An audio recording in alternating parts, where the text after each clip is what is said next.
Good afternoon and thanks for joining Luntha Television. It's time for news updates and you're with me, Charity Chilanga.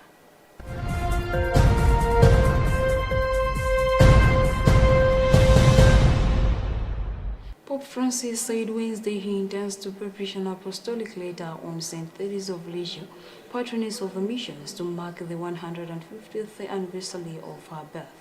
The Holy Father said this at one of his last gestures before undergoing abdominal surgery on Wednesday, as he went to pray before a relic of St. Therese of Lisieux.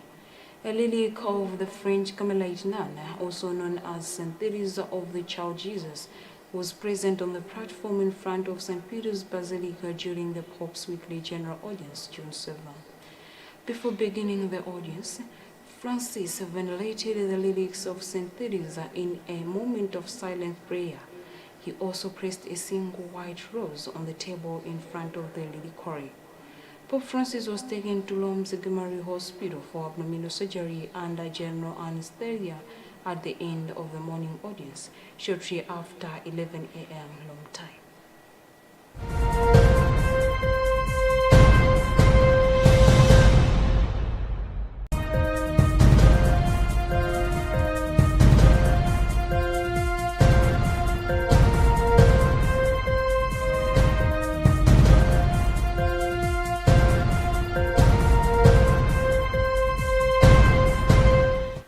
Some community members from Senior Chief Ndola in Karabe have conducted a peaceful march to petition the Ministry of Education through Karabe District Council on government's decision to surrender Chimbota District Girls Secondary School back to previous private owner Chimbota Community Development Organization.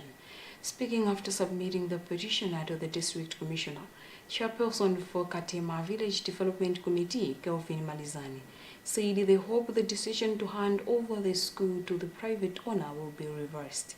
The District Commissioner, Rogers Newa, is assured the community members that he will deliver the petition to the Ministry of Education.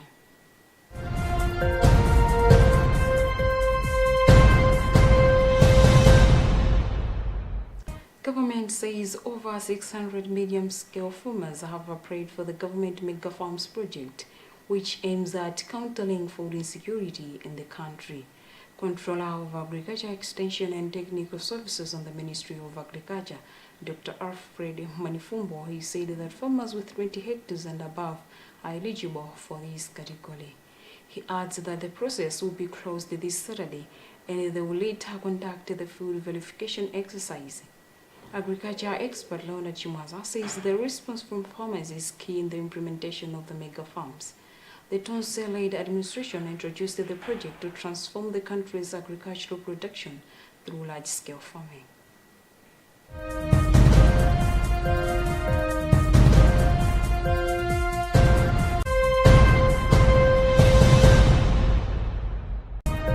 Ministry of Homeland Security says about 700 million kwacha has been set aside for the asylum seekers relocation exercise back to Dzaleka refugee camp.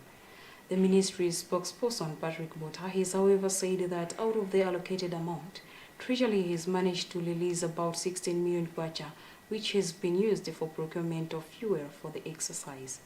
Bota has since ruled out fears that the relocation budget is likely to shoot, as some asylum seekers who were sent to the refugees camp are returning to the communities, saying those who should be found to have returned will be deported.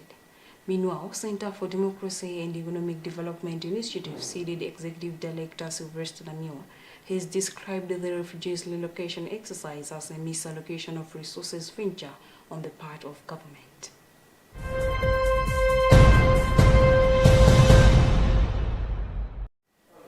Civil Society Education Coalition, CSEC, has asked the government and the donor community to decolonize education financing to ensure inclusive and equitable education. CSEC board chairperson Nimbani Sabato told a news conference in Lilongwe on Wednesday that the country's education is in dire need because of, among others, policies by the International Monetary Fund, IMF, and lack of political will to invest in education. Sabato said education bodies in the country are calling on the IMF World Bank and other international financial institutions to remove existing austerity measures and obstacles such as public sector wage constraints that discourage increased funding on teachers' salaries.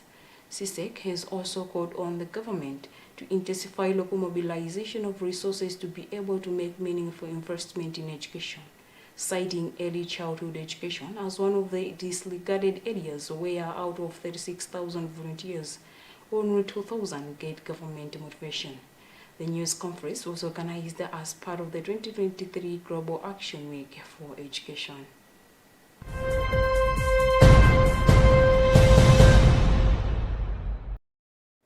That marks the end of news hour updates for now. You've been with me, Charity Chilanga. Good afternoon.